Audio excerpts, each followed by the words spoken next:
right, man. It seems like everything now, at this point, we seem like we're coming to a screeching halt. As far as getting everybody, getting all our subcontractors lined up, and everybody needs to do the set out. It's just, it's getting to a, it gets kind of very difficult at this particular time. So what I'm doing now is I'm kind of looking at this right here. We're getting our drives and walks in. I'm going to come up here and put about a 9 feet, maybe 8 feet drive up here. I think it's actually 9 feet drive right up here to the front, so we could actually drive up here and then come right here and back out if need be. So we can drive up here, maybe put 2 or 3 cars up here and just have one little, maybe about 2 or 3 feet to walk on. So I'm thinking that the average car is about 6 to 7 feet. So they give us about 2 feet to walk once you get out your car. But you should be able to pull up here and you should be able to pull down here to get a little extra room. But it looks like these guys have formed up everything. That they did a good job. Now, I'm gonna come up here. Let me just kind of look at this right here.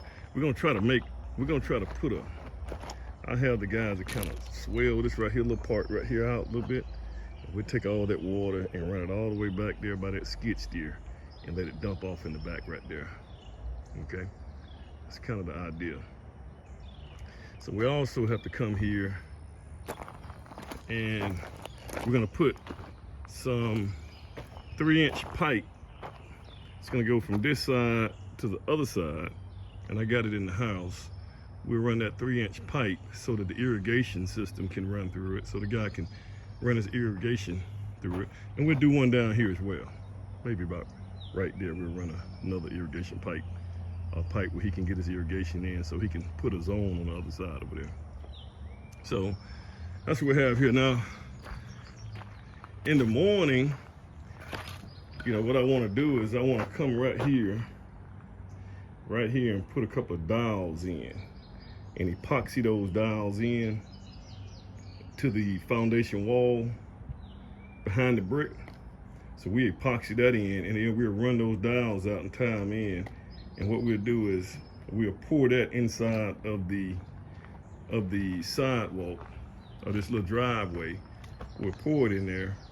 We'll pour the rebar in there to reinforce this little area, because I don't want the sidewalk, when it butts this right here, when it butts this area right here, I don't want it to start selling different. So that would help hold it up. Okay, I gotta remove that little guy right there. So it looks like we got about, this guy might have did a real good job. He don't normally do, I don't think this guy normally does slabs, but he got us about, he got me about 7.5 inches, and that is, he knows what he's doing. That's perfect. That's what code requires. That's my 3-inch pipe right there. And this is my dowels, and right here is that's my epoxy. These are my dowels, and then I'm gonna run these right here parallel with the front porch inside that drive. So I think it's gonna work out real good. But now everything on the inside has just came to a screeching halt, because the next thing we have to put in is the floors, all right? But here's the thing. So we got floors, we got grout. We gotta get that in. I'm gonna come over here tomorrow. I guess I'll go ahead and, since I'm here, I'll go ahead and put that fireplace in as well. Me and my sons came in here and we actually put in the appliances.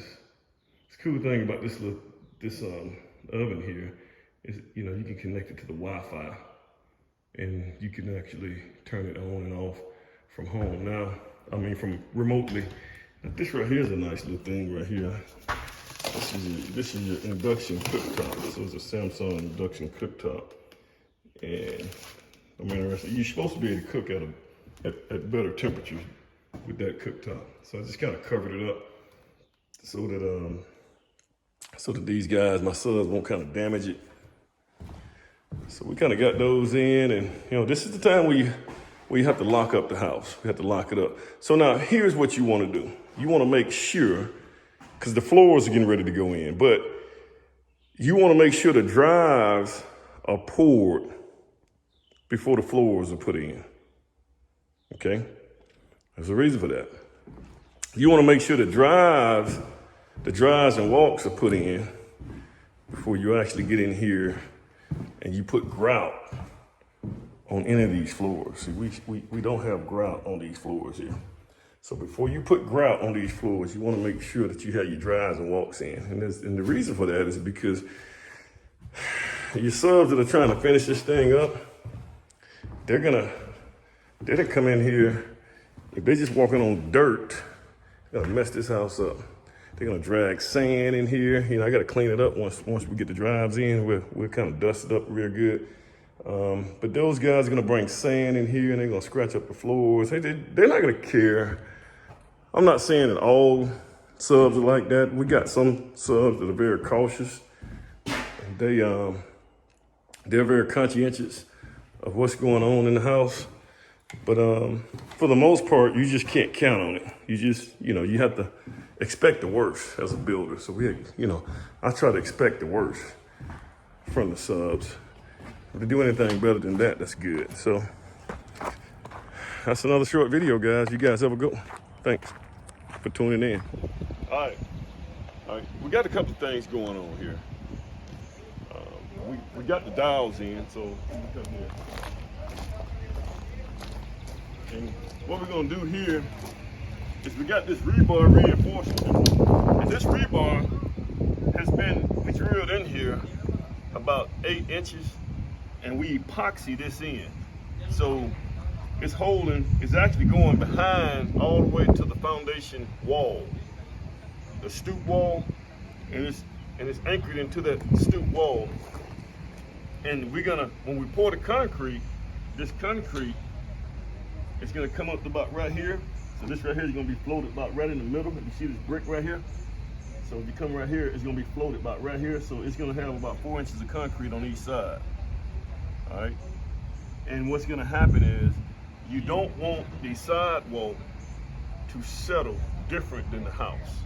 So you want all of it to be attached together. And what we'll do is we'll come about right out here, about 10 feet, and we'll put a joint. And you see here, we'll have a joint here. And so that means the control joints are so that, concrete is probably gonna crack.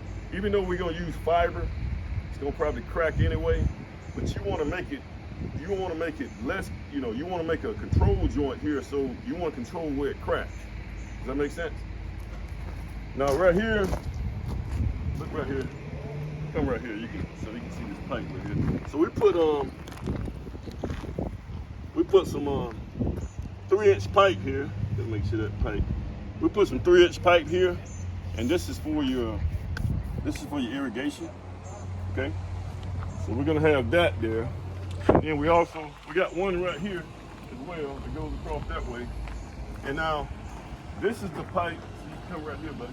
Come right here. So we're gonna also put that 6-inch pipe, which we're gonna take that foundation drain and connect it to that pipe. We're gonna take it all the way to the back of the house.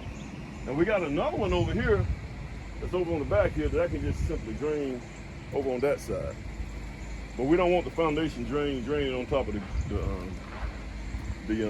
turnaround. Okay.